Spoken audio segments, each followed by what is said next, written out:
बिस्मिल्लाहिर्रहमानिर्रहीम। अस्सलामु अलैकुम। Welcome to my channel horror stories 502। कैसे हैं आप लोग? उम्मीद करती हूँ खैरियत से होंगे और अल्लाह ताला आपको हमेशा खुश और सेहतमंद रखे, आमीन। और अगर आप हमारे चैनल पर न्यू हैं तो हमारे इस चैनल को सब्सक्राइब करें। तो आज की कहानी असल ज़िंदगी पर मबनी है। तो कहानी कुछ इस तरह शुरू होती है। ये वाकई हकीकत पर मबनी है जो कि मेरे अब्बू के साथ पेश आया। पहले का ज़माना था, कच्ची आबादी थी, तो अक्सर रात के अंधेरे में कुछ ऐसे वाक़यात होते रहे जिसे फरामोश करना नामुमकिन है। आज से कई साल पहले जब अब्बू अम्मी की नई नई शादी हुई थी, इस वक्त अब्बू एक ठेकेदार के पास मजदूरी करते थे, जिसकी वजह से अक्सर रात में देर से घर वापस आया करते थे। और स्टॉप से उतर कर घर आने के लिए काफ़ी पैदल चलना पड़ता था। पहले मैदान आता था, जिसे पार करके रोड के साथ गलियों का सिलसिला था। इन्हीं गलियों में से मैदान के ऐन सामने वाली गली में हमारा घर था। कहा जाता था कि इस मैदान में कुछ असेबी चीजें थीं। आबादी से पहले ये मैदान झाड़ियों से आबाद था और आबादी न होने की वजह से लोग अपने मुर्दों की तदफीन इसी मैदान में किया करते थे। जो जो लोगों से ये इलाका आबाद होता गया तो हस्बे ज़रूरत झाड़ियाँ साफ कर दी गई, मगर वो मैदान फिर भी असेब ज़दा रहा। इस इलाके के मैकेनिकों के साथ बहुत से नाकाबिले फरामोश वाक़यात पेश आते रहे। ऐसे ही एक वाक़या मेरे अब्बू के साथ पेश आया। एक रात अब्बू को काम करते करते देर हो गई। तकरीबन इस वक्त 2:30 से 3 बजे का वक्त था। यानी पिछले पहर अब्बू रोज़ की तरह इस दिन भी बस स्टॉप पर उतरे और घर की जानिब तेज़ कदमों से बढ़ने लगे। और जैसे ही इन्होंने मैदान में कदम रखा तो इनको एक छोटे बच्चे के रोने की आवाज़ें आने लगीं। अब्बू काफ़ी घबरा गए कि इस वक्त एक छोटा सा बच्चा क्यों रो रहा है। कहीं इस बच्चे के साथ कुछ बुरा तो नहीं हुआ, कहीं कोई इसे छोड़कर तो नहीं चला गया। अब वो अभी इसी सोच में थे और इनके कंधे पर एक टूल बॉक्स भी था। काम करने के लिए अब्बू टूल बॉक्स अपने साथ लेकर ही आते जाते थे, जो कि काफ़ी हैवी था। अब्बू ने आवाज़ का ताक़ुब किया तो क्या देखते हैं कि मैदान में एक छोटा सा बच्चा बुरी तरह से रो रहा है। वो बच्चा बहुत छोटा था, बहुत ही छोटा बच्चा इतनी रात में मैदान में अकेले कैसे हो सकता है। अब्बू इसी ख्याल में थे, लेकिन अब्बू को समझ नहीं आ रहा था कि वो इस बच्चे की मदद कैसे करें। इतनी रात में इस बच्चे को अकेला रोता बिलखता छोड़कर कैसे जाए। बहरहाल बहुत सोचने के बाद अब्बू ने फैसला किया कि इस बच्चे की मदद करनी चाहिए और सुबह होते ही इस बच्चे को इसके वालिदैन से मिलवा दिया जाए, यानी पुलिस की मदद से बच्चे की मदद की जाए। अब्बू मुतवातिर सोच रहे थे कि पता नहीं इस बच्चे के साथ ऐसा क्या हुआ होगा, इसे कौन यहाँ छोड़कर चला गया, इसके माँ बाप कहाँ होंगे, इनके दिलों पर क्या बीत रही होगी, वो किस हाल में होंगे। इतने सवालों के साथ अब्बू इस बच्चे की जानिब बढ़े और जैसे ही अब्बू इस बच्चे को गोद में उठाने लगे तो क्या देखते हैं कि वो बच्चा आहिस्ता आहिस्ता बड़ा होता चला गया। अब्बू इसके बिल्कुल करीब खड़े थे। अब्बू के कंधे पर हैवी टूल बॉक्स था। अब्बू तो वहीं साकत खड़े होकर इसे देखते रहे। वो अपनी जगह से हिल भी नहीं पा रहे थे। एक छोटा सा बच्चा अचानक इतना बड़ा कैसे होता जा रहा है, इतना बड़ा कि इसकी लंबाई का अंदाज़ा लगाना अब तो अब्बू के लिए नामुमकिन सा हो गया था। वो तो हद दर्जे बड़ा से बड़ा होता जा रहा था। अब्बू की सांस हलक में अटक चुकी थी, जिस्म इंतहाई भारी हो चुका था। ठंडी हवाओं के बावजूद पसीने से शराबुरू हो चुके थे। चीखना भी चाहा तो हलक से आवाज़ नहीं निकल रही थी।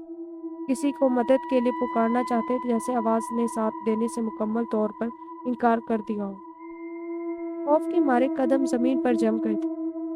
भागने का सोचते रहे मगर कदमों ने ज़रा भी साथ ना दिया।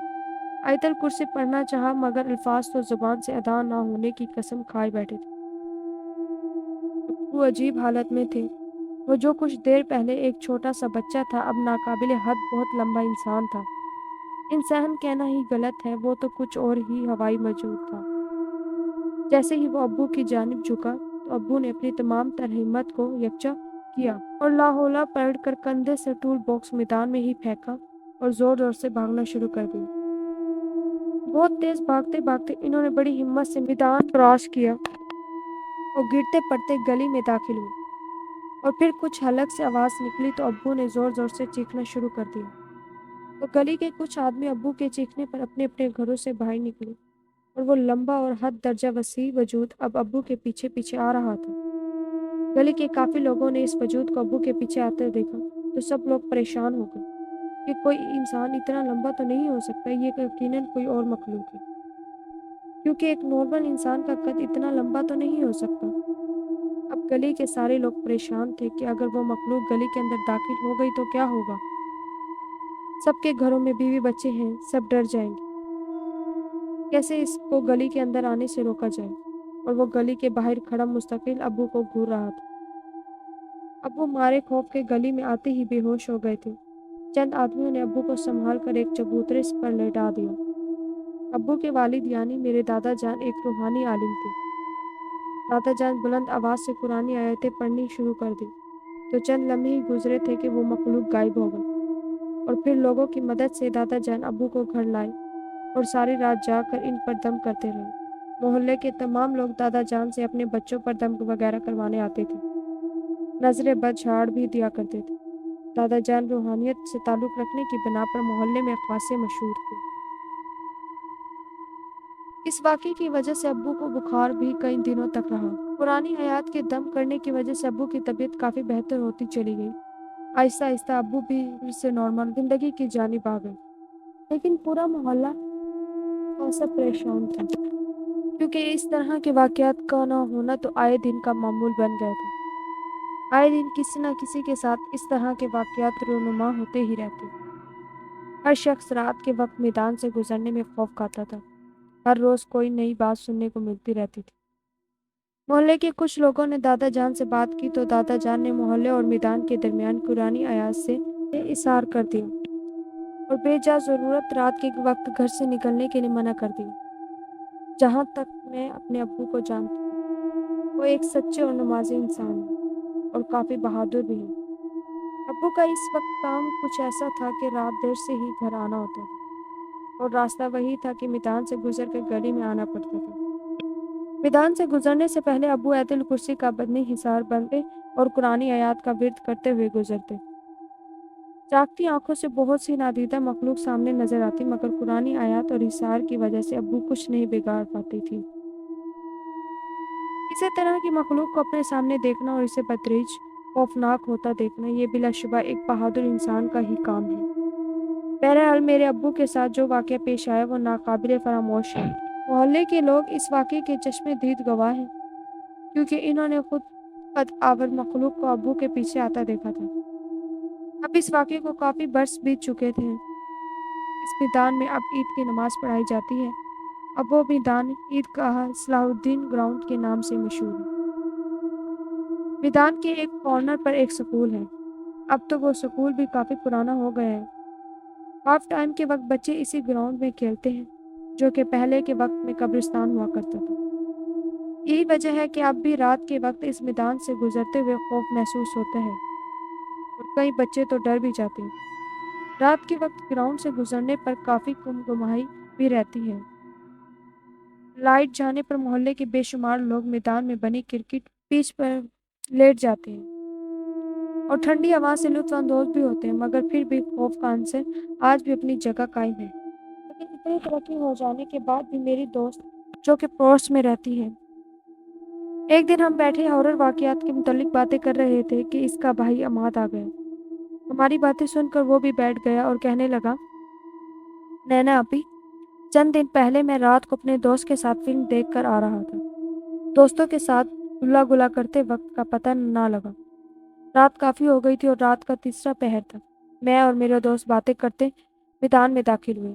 हम बातें करते हुए चल रहे थे कि हमने देखा कि मैदान में सुर्ख जोड़े में मलबूस एक खूबसूरत बहुत ही हसीन औरत क्रिकेट पिच पर बैठी है। मैं और मेरा दोस्त इसको सजी धजी औरत को 3 बजे के वक्त अकेला बैठे देखकर परेशान हो गए। वो अकेली इस टाइम मैदान में क्या कर रही है? मैदान में तो शादियों के प्रोग्राम्स भी होते हैं। बहुत खूबसूरत मैदान को सजाया जाता है, मगर आज तो ऐसा नहीं लग रहा कि कोई प्रोग्राम हो। हम दोनों परेशान निगाहों से इसकी तरफ देख रहे थे कि इस टाइम ये औरत यहाँ क्या कर रही है। मेरा दोस्त मुझसे कहने लगा, यार हमाद, मुझे तो कुछ गड़बड़ लग रही है। یہ عورت ہے یا کہیں کچھ اور شے تو نہیں؟ میں نے دوست کو کہا، یار تو بڑا ڈرپوک ہے، ہمیں اس کی مدد کرنی چاہیے۔ ابھی ہم اسی بحث میں تھے کہ وہ عورت دلہن کا لباس پہنے ہم دونوں کے قریب آنے لگی۔ قریب آتے ہی اچانک اس کا چہرہ بگڑنے لگا اور دیکھتے ہی دیکھتے وہ خوبصورت، حسین و جمیل عورت بے انتہا خوفناک شکل اختیار کر گئی۔ اس دلہن کا اتنا بھیانک چہرہ دیکھ کر ہم دونوں نے ڈر کے مارے بھاگنا شروع کر دیا۔ تیز تیز بھاگتے ہوئے ہم اپنی گلی میں داخل ہوئے اور گھر کا دروازہ بری طرح سے پیٹنے لگے اور گہرے سانس لینے لگے۔ ہم بہت زیادہ گھبرا گئے تھے اور پھر کافی دنوں تک بہت تیز بخار بھی رہا۔ اپنے دوست کے بھائی حماد سے یہ واقعہ سن کر میں حیران نہیں تھی، مگر اس سوچ میں مبتلا ضرور تھی کہ اتنے سال گزر جانے کے بعد بھی یہ معاملات ابھی تک قائم ہیں۔ ان تمام واقعات کو جاننے کے بعد میں اس نتیجے پر پہنچی ہوں کہ اس طرح کے معاملات کم تو ہو سکتے ہیں مگر مکمل طور پر ختم نہیں ہو سکتے، کیونکہ جب میرے ابو کے ساتھ کئی سال پہلے یہ واقعہ پیش آیا تو اس وقت جھاڑیاں اور قبریں مکمل طور پر ختم ہو چکی تھیں، مگر معاملات قائم تھے اور آج بھی کچھ نہ کچھ ناقابل فراموش واقعات پیش آتے رہتے ہیں۔ اللہ تعالیٰ نے کہیں جان آباد کیے ہیں، ایسی مخلوقات بھی ایک دنیا ہے اور ہمیں انہیں دیکھنے سے قاصر ہیں۔ جانے انجانے میں ان مخلوقات کے ٹوٹ جانے کا سبب بن جاتے ہیں، جس کی وجہ سے ہمیں پریشانی سے دوچار ہونا پڑتا ہے۔ میری اپنی قارئین کرام سے گزارش ہے کہ جب بھی رات کو گھر سے نکلیں تو 3 بار آیت الکرسی پڑھ کر بدنی احسار باندھ دیں اور کوشش کریں کہ رات کے وقت گھر سے کم ہی نکلیں۔ دینی احسار کا طریقہ یہ ہے کہ 3 مرتبہ آیت الکرسی پڑھ کر دونوں ہاتھوں پر دم کریں اور پھر دونوں ہاتھ سر اور پورے بدن پر پھیر لیں۔ اللہ تعالیٰ ہم سب کو اپنے حفظ و امان میں رکھے اور نادیدہ مخلوقات محفوظ رکھے۔ امید کرتی ہوں آپ کو یہ کہانی اچھی لگی ہوگی۔ مزید اچھی کہانی سننے کے لیے ہمارے اس چینل کو سبسکرائب کریں۔ تب تک کے لیے خدا حافظ۔